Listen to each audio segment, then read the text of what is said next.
ऐसी खुशी खड़ी रुके ना एक घड़ी, एक पल है जिंदगी, एक पल कुछ भी नहीं।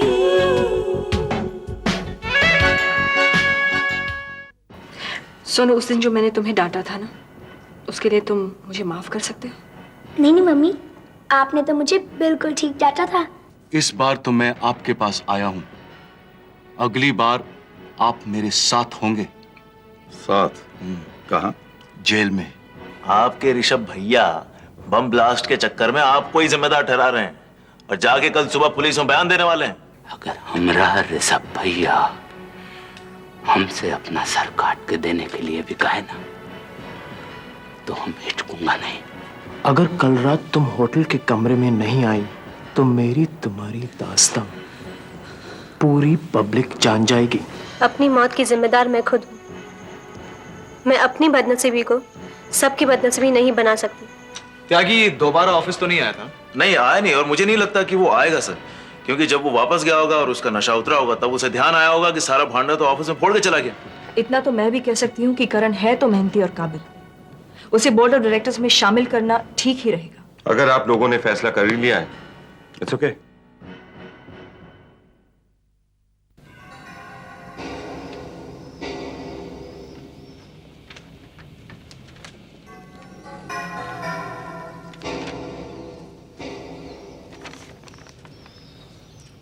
काफी है। इसमें तुकाराम का नाम होना चाहिए। तुकाराम हो जाएगा। मैंने तुम्हें एक काम दिया था करण, उसका क्या हुआ? हो जाएगा। तो ये भी हो जाएगा।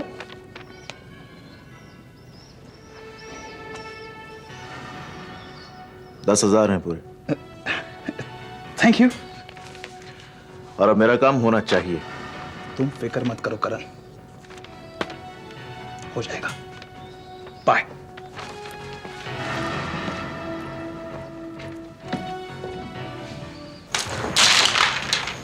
क्या कर रही थी तुम रितु? मैं जीना नहीं चाहती। कि जीने मरने का फैसला लेने वाली तुम कौन होती हो? तुम्हारे जन्म पे जब तुम्हारा अधिकार नहीं था तो अपनी मौत का फैसला लेने का तुम्हें क्या हक? मेरा जन्म जिनका फैसला था, उनकी जिंदगी को मैंने नर्क बना दिया है। उनके माथे का कलंक बन चुकी हूँ, उनके दुख की वजह बन चुकी हूँ मैं। वो बेचारे किसी से नजर मिलाकर बात नहीं कर सकते। कौन सा दुख? किस कलंक की बात कर रही हो रितु? जब तुम उस एमएलए से मिलने जाती थी तो क्या तुम्हारे मन में पाप था? नहीं, तुम्हारे मन में प्यार था। और प्यार की चाहे जितनी भी शक्ल बिगाड़ लो रितु, वो पाप नहीं दिख सकता है। और फिर वो एमएलए अगर वहशी निकला तो इसमें तुम्हारा क्या दोष है रितु? सुनील, ये तुम कहते हो, लेकिन बाकी लोग ये नहीं समझते। यहाँ तक कि मम्मी भी मुझे गलत समझती है। देखो रितु, तुम जैसे अपनी मम्मी की बात पहले नहीं सुनती थी, मेरी सलाह होगी कि अब भी मत सुना करो। फिर तुम अपनी मम्मी को जानती हो ना, वो अपनी परेशानियां, अपने फ्रस्ट्रेशंस को दूर करने के लिए और दूसरे का हवाले करने के लिए सब पर आरोप लगाया करती है। पता है ना तुम्हें? नहीं सुनील, मैं इस घर और इन लोगों के लिए मनहूस हूँ। इस घर को बहुत दुख दिए हैं मैंने। देखो सुनील, ये घर कैसा खंडर बन चुका है। कोई भी राजी नहीं यहाँ रहने के लिए। सब मुझे अकेले छोड़ के चले गए हैं। रितु, जरा अक्ल का इस्तेमाल करो। इस तरह से इंपल्सिव होकर तुम सारी चीजों को अपने खिलाफ कर लोगे। ठीक है? और क्या ये जो घर बिखरा है तुम्हारी वजह से बिखरा है? नहीं, इसकी वजह है तुम्हारे मम्मी और पापा, उनके बीच के झगड़े, उनकी पर्सनल प्रॉब्लम्स। और फिर रितु, तुमने तो कितनी कोशिश की थी ना सब कुछ संभालने की, याद है ना? संभालना तो दूर, उल्टा हालत को और बिगाड़ दिया है मैंने। कभी कभी तो मुझे लगता है पापा भी मुझसे छुटकारा पाना चाहते हैं, वो भी मुझे गलत समझते हैं। मैं नहीं जीना चाहती सुनील। देखो रितु, जिस दिन तुम्हारे पापा तुमको गलत समझने लगेंगे, बेशक मेरे सामने तुम आत्महत्या कर लेना, मैं तुम्हें नहीं रोकूंगा, ठीक है? तुम उस आदमी के प्यार पे यकीन नहीं कर रही हो जो दिन रात तुम्हारे बारे में सोच सोच करके घुला जा रहा है, उस पे शक कर रही हो तुम। देखो रितु, अगर तुमने सुसाइड कर ली होती तो उसके साथ इस घर में एक और मौत होती, महेन मल्होत्रा की। और फिर नीतू के केस का क्या होता? सुनील, समझने की कोशिश करो। अगर मैं जिंदा रही तो मैं अपनी बाकी जिंदगी कैसे गुजारूंगी? किसके सहारे? मैं क्यों जिंदा रहूं सुनील? मैं नहीं जीना चाहती। और फिर कौन करेगा मुझसे शादी? नीतू,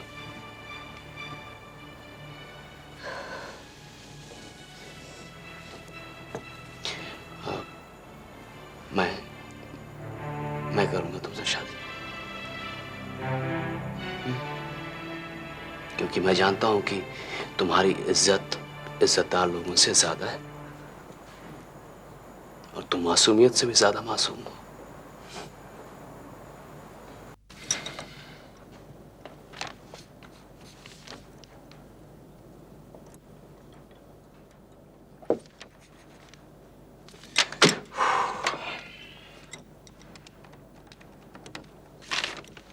Hello?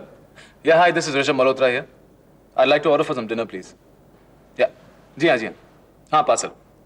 आप मुझे बताइए, आज आपकी हाउस स्पेशलिटीज क्या है? जी? साहब, इतनी लंबी लिस्ट सुनाकर आपने मुझे तो बिल्कुल कंफ्यूज कर दिया है। जी हाँ, एक इंसान के लिए चाहिए। देखिए, आप ऐसा करें कि आपको जो पसंद हो पैक करवाकर मेरे घर भिजवा दीजिए। भिजवाना क्या साहब? जी एक मिनट। पूजा, तुम? आपका डिनर हाजिर है, ऑर्डर करने से पहले। आओ बैठो। देखिए साहब, मैं आपको थोड़ी देर बाद फोन करता हूँ। हाँ, ओके, थैंक्स लॉट। हमें माफ कीजिए, हमें आने में थोड़ी देरी हो गई। दरअसल कार खराब हो गई थी, इसलिए हमें टैक्सी लेकर आना पड़ा। पूजा, एक दिन तुम्हारे हाथ का बना खाना नहीं खाऊंगा तो दुबला नहीं हो जाऊंगा मैं। अगर हम एक दिन आपको नहीं खिलाएंगे तो हम दुबले हो जाएंगे। और हाँ, दुबले हो आपके दुश्मन। जानती हो पूजा, आज के जमाने में इंसान का सबसे बड़ा दुश्मन कौन है? मोटापा। और तुम मुझे खिला खिलाकर इतना मोटा कर दोगी कि मुझे अपना सारा वार्डरोब चेंज करना पड़ेगा। फिक्र मत कीजिए, हम आपको मोटा होने नहीं देंगे। हमें तो सिर्फ ये सोचकर बुरा लगता है कि आपको अकेले खाना खाना पड़ता है। डोंट वरी पूजा, बहुत ही जल्द मेरा अकेले खाना खाना बंद हो जाएगा जब तुम। ऋषभ जी, आप एकदम से मत कहिए। जिस चीज का आप जिक्र कर रहे हैं वो हमारे लिए किसी त्योहार से कम नहीं। देखो ना पूजा, रोज तुम्हें इतनी दूर से आना पड़ता है और फिर। तो क्या आप हमारी परेशानी मिटाने के लिए हमसे रिश्ता बनाएंगे? परेशानी मिटाने के लिए नहीं, तुम्हें और बहुत सी परेशानियों में डालने के लिए। देखो Pooja, I am a very difficult man to live with. मेरे साथ निभा पाना किसी के लिए भी आसान नहीं होगा। आपकी मुश्किलें सर आंखों पर। तो क्या कल मां से कहकर डेट फिक्स करा लो? आप हमारी एक बात मानेंगे? पहले आप अपनी परेशानियां मिटाइए। हमें कोई जल्दी नहीं है, हम तो सिर्फ आपके चेहरे पर खुशी देखना चाहते हैं। पूजा, यू आर फैंटास्टिक। तुम वाकई बहुत अच्छी हो। और अच्छे बच्चे इतनी रात गए घर से बाहर नहीं रहते। चलो मैं तुम्हें घर छोड़ दूं। Come on, let's go. जी नहीं, आप गरम गरम खाना खाइए, हम अकेले चले जाते हैं। पूजा, मैं आकर खा लूंगा। जी नहीं, आपको हमारी कसम। आप गरम गरम खाना खाइए, हम अकेले जाते हैं।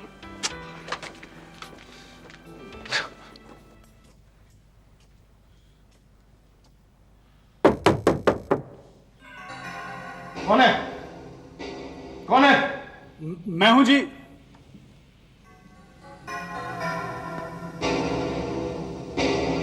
मैं? लेकिन मैं का कोई नाम भी तो होगा कि नहीं? मैं रोनी जी, रोनी।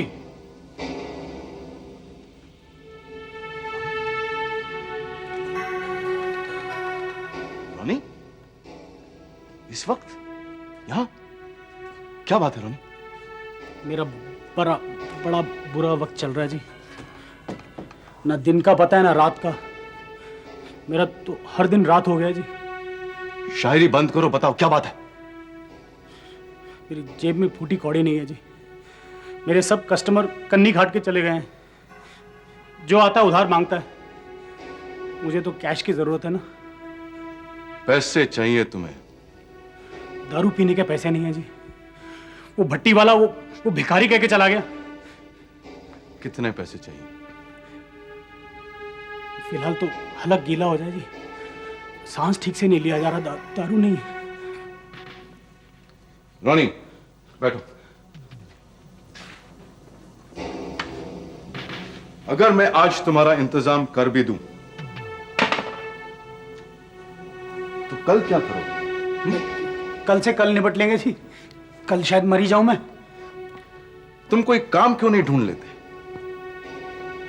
केटी साहब, आधी रात के वक्त तो लोग आजकल काम भी नहीं देते हैं जी। देते हैं। मैं अभी इसी वक्त तुम्हें काम देता हूं। और रोनी, ऐसा काम कि समझो तुम्हारा अच्छा वक्त आज से शुरू हो गया। आपका जो भी काम है जी, मैं बिल्कुल करने को तैयार हूं।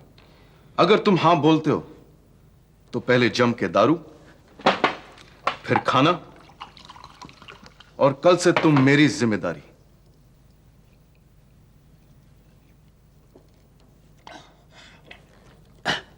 केटी साहब, आपका जो भी काम है समझिए हो गया सर। करण को जानते हो?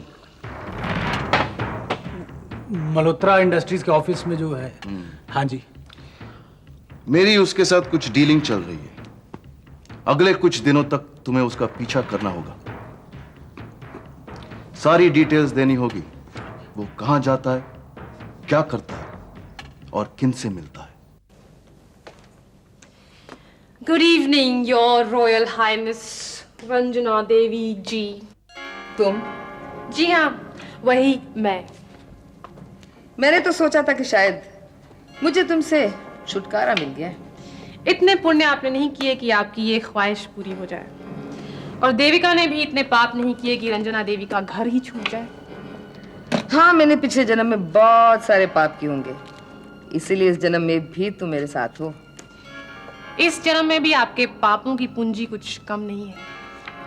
इनफैक्ट अगले जन्म का तो हमारा साथ निश्चित ही है। आप पाप करते जाइए, हमारा जन्म जन्मांतर का साथ बनता जाएगा। लेकिन अब मेरा साथ तुम्हारे लिए इतना इंटरेस्टिंग नहीं होगा, क्योंकि तुम जिस चीज के लिए यहाँ आती हो ना, वो मैंने छोड़ दी। जी हाँ, सुना है मैंने आपने कि कुछ नई नई चीजों का शौक पाल लिया है और कुछ नए नए लोग आपकी जिंदगी में आ गए हैं। इट डजंट मैटर, आपकी जिंदगी में चाहे कितने ही नए लोग क्यों ना आए, देविका अपनी जगह ढूंढ ही लेगी।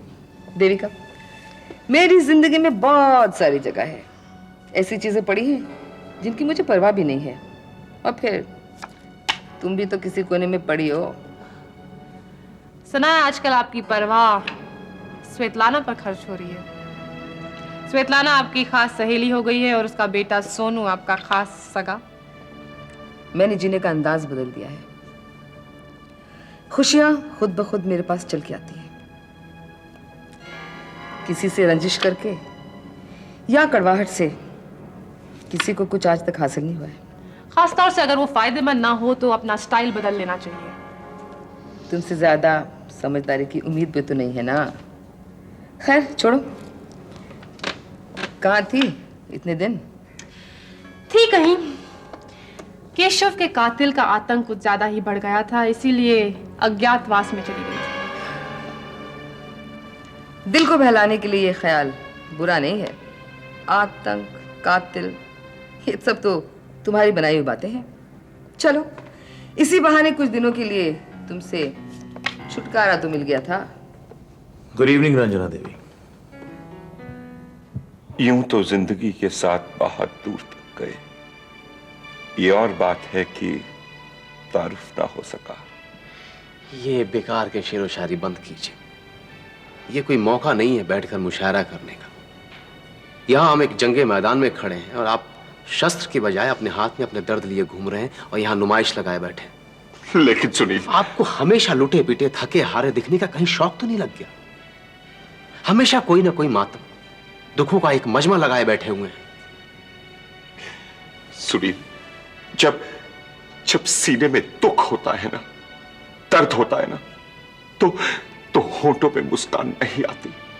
मानता हूं कि आप दुनिया के सबसे दुखी इंसान हैं, मान लिया, लेकिन हर आदमी अपने दुखों से लड़ने की कोशिश करता है, यहां बैठे बैठे दुखों की गिनती नहीं करता। सुनील, आखिर तुम क्या कहना चाह रहे हो? मेरी तो कुछ समझ में नहीं आ रहा। Tell me. मुझे बस एक बात बताइए। हाँ, पूछो। आपको अपने ये दुख सबसे ज्यादा प्यारे हैं या आपकी अपनी बेटियां? नेचुरली अपनी बेटियां। तो फिर अपने आप को दुखों का गुलाम बनाकर घर में एक विक्टिम की तरह छिपकर मत बैठे रहिए। उठिए, हाथ पांव चलाइए अपनी बेटियों की खातिर। भूल जाइए अपने गम को, भूलिए अपने गम को। निकलिए इस आदत से बाहर कि दुखों को गले में डालकर लोगों की सिंपैथी बटोरनी है। आपके इस एस्केपिस्ट एटीट्यूड से कुछ हासिल नहीं होने वाला है। Sunil, I am not an escapist. मुझसे जो बन पा रहा है मैं कर रहा हूं। क्या कर रहे हैं आप पर तो मैं डिपेंड तक नहीं कर सकता। आज जब रितु और नीतू को आपकी सबसे ज्यादा जरूरत है तो आप यहां बैठे हुए हैं। अगर आपको लगता है कि आप किसी की मदद करने के लायक नहीं है तो आप उनकी जिंदगी से दूर क्यों नहीं चले जाते? दूर चला जाओ? क्या बकवास कर रहे हो तुम? हाँ, मैं जो कह रहा हूं वो आपको बकवास लग सकता है, लेकिन जो कहने जा रहा हूं वो शायद आपको बकवास नहीं लगे। क्या? रितु ने सुसाइड करने की कोशिश की है। What? Ritu suicide? Yes, suicide mister Malhotra. और आपको लगता है कि उनसे 2 मिनट बात करने से, समझाने बुझाने से बाप का फर्ज पूरा हो जाता है। इन हालात में भी अगर आप उसके साथ नहीं हैं तो माफ कीजिएगा, बड़े शर्म की बात है। रितु कहां है? कैसी है? फिलहाल तो ठीक है, लेकिन कब तक इसकी गारंटी मैं नहीं ले सकता। अगर रितु सुसाइड कर लेती तो जानते हैं नीतू का केस कितना बिगड़ जाता। मैं रितु से बात करूंगा। बातें अजीब खासियत है मल्होत्रा खानदान की। हर कोई सिर्फ बातें करना चाहता है, रिश्ता निभाना कोई चाहता ही नहीं। अगर आप रिश्ता निभाना चाहते हैं मिस्टर मल्होत्रा तो रितु को यहां अपने पास, अपने करीब, अपने साथ इस घर में रखिए। ठीक है सुनील, मैं आज ही जाकर रितु से बात करता हूं। नहीं, मेरा मतलब है मैं आज ही जाकर उसे यहां लेकर आता हूं अपने पास। और एक बात जो शायद मुमकिन ना हो पाए, लेकिन कोशिश जरूर कीजिएगा। कोर्ट केस के दौरान कोशिश कीजिएगा कि आपका घर एक हेल्दी हाउस होल्ड लगे। अगर ऐसा हो गया तो ये बात हमारे फेवर में होगी। प्लीज। ठीक है सुनील, ऐसा ही होगा। आई प्रॉमिस, ऐसा ही होगा। वफा मोहब्बत नफरत प्यार दौलत शोहरत भागम भाग